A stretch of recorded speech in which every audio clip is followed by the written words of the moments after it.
Animal movie వచ్చినప్పుడు బాలీవుడ్ లో critics అందరూ ఆ మూవీని క్రిటిసైజ్ చేస్తున్నప్పుడు అందరికీ ఒక డైలమా క్రియేట్ అయింది. ఆ సినిమాలో మోరల్ వాల్యూస్ లేవు అండ్ వైలెన్స్ ఎక్కువైంది. అయినా సరే ఇలాంటి మూవీ ఎందుకు ఆడియన్స్ కి నచ్చింది అనే ఒక పాయింట్ వచ్చింది. ఎందుకంటే సినిమాని క్రిటిక్స్ కోసం తీస్తున్నారా అసలు జనాల కోసం తీస్తున్నారా అనే డిబేట్ కూడా నడిచింది. అలాంటి టైంలో బాలీవుడ్ లో ఒకే ఒక్క డైరెక్టర్ యానిమల్ కి సపోర్ట్ గా మాట్లాడలేదు, ఇన్ఫాక్ట్ ఆడియన్స్ కి సపోర్ట్ గా మాట్లాడాడు. ఇలాంటి మూవీస్ కరెక్టా కాదా అని డిసైడ్ చేసే పవర్ కానీ జడ్జ్మెంట్ కానీ అల్టిమేట్ గా ఆడియన్స్ దగ్గరే ఉంటుందని చెప్పాడు. A film called Animal released. Right. Largely people have accepted it. Correct. But then later on the debates and discourse was like, this is wrong for the society. People should judge. We are a democratic nation. We believe in the power of people. They will decide what they are. If they do not like a certain film, they will not watch it. Who is to decide whether it's right or wrong? Who casts the first stone?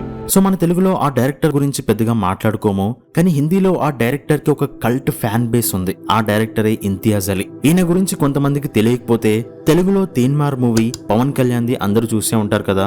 So ఆ మూవీకి original movie Love Aaj Kal director Imtiaz అలీనే. And అది కూడా మీరు చూడకపోతే హిందీలో rock star movie గురించి మీరు వినే ఉంటారు కదా. సో ఆ మూవీ డైరెక్టరే ఇంతియాజ్ అలీ. అయితే 2005లో కెరీర్ స్టార్ట్ చేసిన ఇంతియాజ్ అలీ ఇప్పటి వరకు తీసింది 10 మూవీసే. అయినా సరే ఆయనకు అంతలా కల్ట్ ఫ్యాన్ బేస్ ఎలా క్రియేట్ అయింది. ఇన్ఫాక్ట్ ఈ రోజు మన ఛానల్లో ఫస్ట్ వీడియో ఆయన మీద పెడుతున్నానంటే ఆ డైరెక్టర్ ఆడియన్స్ మీద ఎంత ఇంపాక్ట్ క్రియేట్ చేస్తాడో అర్థం చేసుకోండి. ఆయన మూవీస్ లో అన్నిటి గురించి కాదు, కానీ కొన్ని మూవీస్ గురించి మనం ఖచ్చితంగా మాట్లాడుకోవాలి. సోచానత, జవేమేట్, లవాజ్కల్ ఇవన్నీ మనం చిన్నగా ఉన్నప్పుడే వచ్చేసాయి. సో వాటి గురించి ఇప్పుడు మాట్లాడితే ఓల్డ్ మూవీస్ కాబట్టి పెద్దగా ఇంట్రెస్ట్ రాకపోవచ్చు, కానీ ఈ మూవీస్ తర్వాత వచ్చిన రాక్ స్టార్ మూవీ గురించి ఖచ్చితంగా చెప్పుకోవాలి. ఈ సినిమా 2011లో వచ్చింది అండ్ అప్పుడే ఏఆర్ రెహమాన్ కి ఆస్కార్ అవార్డు వచ్చింది. దాని తర్వాత తెలుగులో పులి సినిమా అండ్ ఏమాయ చేసేవే వచ్చాయి. ఆస్కార్ అవార్డు వచ్చినా సరే రెహమాన్ గారు హాలీవుడ్ మూవీస్ మాత్రమే చేస్తారు అనుకున్న టైంలో ఏమాయ చేసావే మ్యూజిక్ తో రెహమాన్ కి ఆస్కార్ ఎందుకు వచ్చిందో మళ్ళీ అందరికీ గుర్తు చేసింది. అండ్ అప్పుడే బాలీవుడ్ లో ఒక సినిమా పాటలు టీవీలో ఎక్కువగా వినిపిస్తున్నాయి, అదే rock star movie. And songs స్లోగా ఎక్కడం స్టార్ట్ అయింది. సో సినిమా గురించి చెప్పుకుంటే ఆ సినిమా చూస్తే మనం ఒక ట్రాన్స్ లోకి వెళ్ళిపోతాం. అండ్ దానికన్నా ముందు ఆ సినిమా ఒక రకంగా మనకున్న ఒపీనియన్ ని మార్చేస్తుంది. ఎందుకంటే బేసిక్ గానే ఇదొక కామన్ మ్యాన్ రాక్ స్టార్ ఎలా అయ్యాడు అని చెప్పే స్టోరీ. అండ్ మనం ఏమనుకుంటాం, ఏ సెలబ్రిటీకైనా కష్టాలుంటాయి అండ్ వాళ్ళకి ఆర్ట్ అనేది పుట్టుకతోనే వస్తుంది, వాళ్ళ గుండె లోతులో నుంచి కళ అనేది బయటకు వస్తుంది అని అనుకుంటాం. ఎస్పెషల్లీ 90s కిడ్స్ కి బాగా తెలుసు. సినిమా వాళ్ళు ఇంటర్వ్యూస్ లో అలాగే చెప్పుకుంటారు. కానీ రియాలిటీ ఏంటంటే ఈ సినిమాలో హీరో సంగీతం పుట్టాలి అంటే ఒక సాడ్ స్టోరీ ఉండాలి, హార్ట్ బ్రేక్ అవ్వాలి, అప్పుడే మంచి సంగీతం వస్తుంది అని అనుకుంటాడు. దానికోసం హార్ట్ బ్రేక్ చేసుకోవడానికి ఆర్టిఫిషియల్ గా ఒక అమ్మాయిని ప్రేమించి హార్ట్ బ్రేక్ అయినట్టు ఏవేవో ట్రై చేస్తుంటాడు. అయినా సరే ఆ ఎమోషన్ ఫీల్ అవ్వడు. కానీ ఇక్కడే మన డైరెక్టర్ స్టోరీని స్మూత్ గా తీసుకెళ్లి మనకు కూడా హార్ట్ బ్రేక్ అయ్యేలా చేస్తాడు. అండ్ ఈ మూవీ చాలా ఇంపాక్ట్ క్రియేట్ చేస్తుంది. రణబీర్ కపూర్ యాక్టింగ్ కి, ఇమ్తియాజ్ అలీ టేకింగ్ కి, రెహమాన్ మ్యూజిక్ కలిసి మనలో ఉన్న ఇంకొక యాంగిల్ ని మనకు చూపిస్తుంది. అంటే అంతలా ఇన్ఫ్లుయెన్స్ చేస్తుంది. ఆ మ్యూజిక్ అయితే రెహమాన్ కెరీర్ లో one of the best album అని చెప్పొచ్చు. నిజంగా ఆ సినిమాకి రెహమానే రాక్ స్టార్ అని చెప్పాలి. అండ్ రెహమాన్ లాంటి లెజెండ్ ఉన్నా సరే ఇమ్తియాజ్ అలీ స్టాండ్ అవుట్ అవుతాడు. అలాంటి సినిమా ఇది. అయితే ఈ సినిమాలో ఒక లైన్ ఉంటది, से बहुत दूर गलत और सही के पार एक मैदान है, मैं वहां मिलूंगा तुझे. ఇక్కడ నుండి చాలా దూరంగా మంచి చెడు ఈ రెండు లేని ప్లేస్ లో నేను నిన్ను కలుస్తాను అనేది ఒక రూమీ కొటేషన్. ఈ లైన్ మనకి ఎంతలా నచ్చుతుంది అంటే నిజమే కదా, ప్రపంచానికి దూరంగా నిజంగా మంచి చెడు ఇవేవి లేని ఒక ప్రదేశం ఉంటే ఎలా ఉంటుంది అని అనుకుంటాం. ఎందుకంటే మన ప్రపంచంలో ఒక హ్యూమన్ గా మంచి చెడుల మధ్య విసిగిపోయి ఉంటాం. కాకపోతే సినిమాలో హీరోయిన్ కోసం ఈ మాట వాడతాడు. ఎందుకంటే హీరో పెళ్ళైపోయినా తన ఫ్రెండ్ తోనే లివింగ్ లో ఉంటాడు. అండ్ ఆ రిలేషన్ ఒక మ్యాజిక్ లా చూపిస్తారు. పైకి అదొక ఎఫైర్ లా కనిపిస్తుంది, కానీ లోపల అది వాళ్ళకొక ప్యూర్ ఎమోషన్. అందుకే మంచి చెడు ఇవేవి లేని ప్రదేశంలో నేను నిన్ను కలుస్తాను అని అంటాడు. ఆ తర్వాత అంతకన్నా బ్యూటిఫుల్ మూవీ చెప్పాలి అంటే హైవే అని చెప్పొచ్చు. అండ్ ఇదొక టిపికల్ బాలీవుడ్ మూవీ లాంటిది కాదు, చాలా రూటెడ్ ఉంటది. స్టోరీ కొత్తగా ఉంటూనే ఇంతియాజ్ అలీ హై క్లాస్ సొసైటీలో జరిగే డార్క్ సైడ్ ని ఈ మూవీతో చాలా సెటిల్ గా చూపిస్తాడు. అంటే ఆలియా భట్ యాక్టింగ్ గురించి చాలా మూవీస్ లో మాట్లాడతారు, కానీ ఆమె కెరీర్ లో బెస్ట్ యాక్టింగ్ చేసి చూపించింది ఈ మూవీలోనే. అండ్ స్టోరీ చాలా సింపుల్. తెల్లారితే పెళ్ళైనప్పుడు లాస్ట్ టైం ఒక్కసారైనా నచ్చినట్టు బయట తిరగాలని బయటకు వచ్చి అనుకోకుండా కిడ్నాప్ అవుతుంది. అక్కడ నుండి హైవే మీద ఎక్కడికో తీసుకెళ్తారు. అండ్ సినిమా మొత్తం ఒక జర్నీనే ఉంటుంది. అండ్ అది కూడా మనం ఎప్పుడు చూడని ఒక కొత్త ప్రపంచాన్ని చూస్తుంటాం. ఎందుకంటే సినిమాకున్న పొటెన్షియల్ కి అదొక కిడ్నాప్ డ్రామా థ్రిల్లర్ లా తీసుకెళ్లొచ్చు, కానీ స్టోరీ ట్రీట్మెంట్ అలా ఉండదు. అండ్ ఇక్కడే ఇమ్తియాజ్ అలీ ఎంత యూనిక్ డైరెక్టరో అర్థమవుతుంది. ఒక కామన్ మ్యాన్ గా మనకుండే కష్టాలు, బాధలు, బాధ్యతలు అన్నిటినీ తలలో పెట్టుకొని మనం ఈ భూమి మీద జీవితం అనే అందమైన ప్రయాణం చేస్తున్నామని మర్చిపోతాం. అండ్ అదే ఈ సినిమా మనతో చెప్తుంది. ఈ సినిమాలో ఒక లైన్ ఉంటుంది, నన్ను ఎక్కడి నుంచి అయితే తీసుకొచ్చావో అక్కడికి వెళ్ళాలి అనుకోవడం లేదు, అలాని ఎక్కడికైతే తీసుకెళ్తున్నావో అక్కడికి రీచ్ అవ్వాలని లేదు, కానీ ఈ ప్రయాణం ఇలాగే ఎప్పటికీ అయిపోవద్దు అని అంటుంది. जहाँ से तुम मुझे लाए हो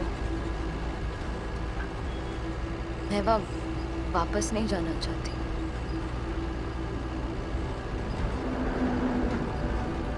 जहाँ भी ले जा रही हो वहाँ पहुँचना नहीं चाहती.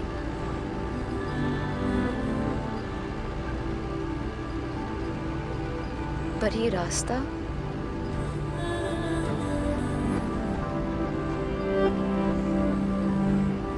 ये बहुत अच्छा है. मैं चाहती हूँ कि ये रास्ता कभी ख़त्म ना हो.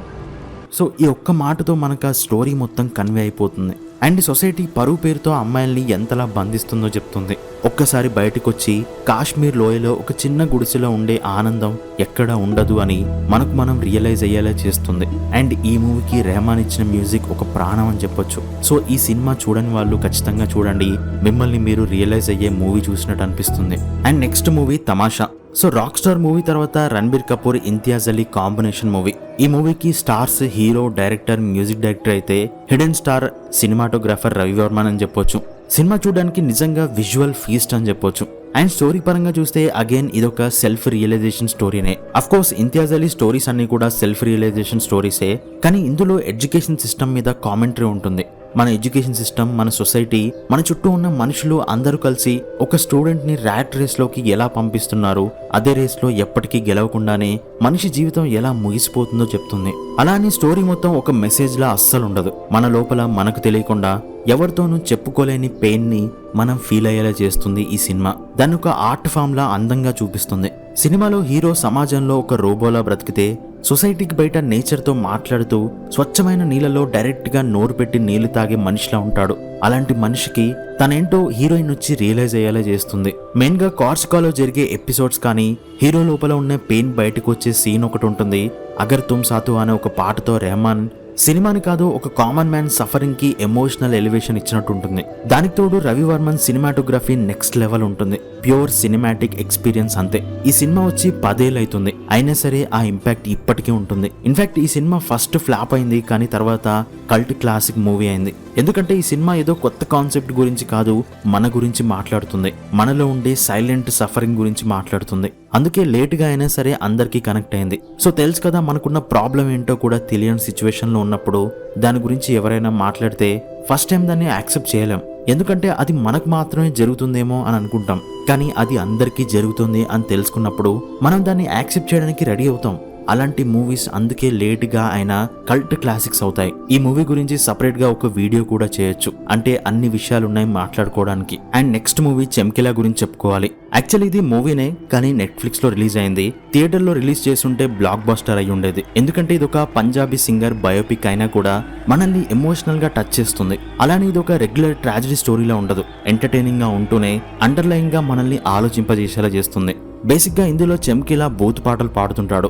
ఆ పాటల వల్ల పంజాబ్ లో వాళ్ళ ధర్మం ఖరాబ్ అయిపోతుంది అని అంటుంటారు, కానీ ఆ పాటలు వినేది కూడా ఫైనల్ గా వాళ్ళే. సో సొసైటీలో అందరికీ ఆ పాటలు నచ్చుతాయి, కానీ పైకి దాన్ని ఒప్పుకోవడానికి ఎవరు రెడీగా ఉండరు. అంటే ప్రతి ఒక్కరూ ముసుగేసుకొని బ్రతికేస్తూ ఉంటారు.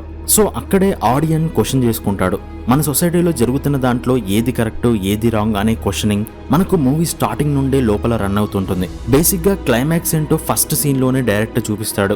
అయినా కూడా చివరి వరకు మనం సినిమా ఎందుకు చూస్తామంటే మనలో నడుస్తున్న ఆ డైలమాకి కన్క్లూజన్ ఎలా ఉండబోతుంది, మనకు డైరెక్టర్ ఆన్సర్ చేస్తాడా లేదా అనే పాయింట్ తో ఎండ్ వరకు చూస్తాం. అంటే మన సొసైటీలో ఇప్పటికీ ఏది మంచి ఏది చెడు అనే క్వశ్చన్ మనకి ఎప్పుడూ వస్తూనే ఉంటుంది. అండ్ కొన్ని చెడ్డ పనులు జరుగుతూనే ఉంటాయి, కానీ అది చెడు అని తెలిసినా ఎందుకు జరుగుతుంది అని మనం ఎప్పుడూ అనుకుంటాం. సో అలాంటి పాయింటే ఈ సినిమా మాట్లాడుతుంది. అండ్ ఇది రియల్ లైఫ్ స్టోరీ కాబట్టి నిజంగానే కనెక్ట్ అవుతాం. ఈవెన్ అవి పంజాబీ పాటలైనా సరే దాంట్లో ఉన్న ఎమోషన్ మనకు తెలుస్తుంది. సినిమా అయిపోయాక అసలు చమ్కీలా ఎవరు, ఆయన స్టోరీ ఏంటి అని వెతుక్కునేలా చేస్తుంది ఈ సినిమా.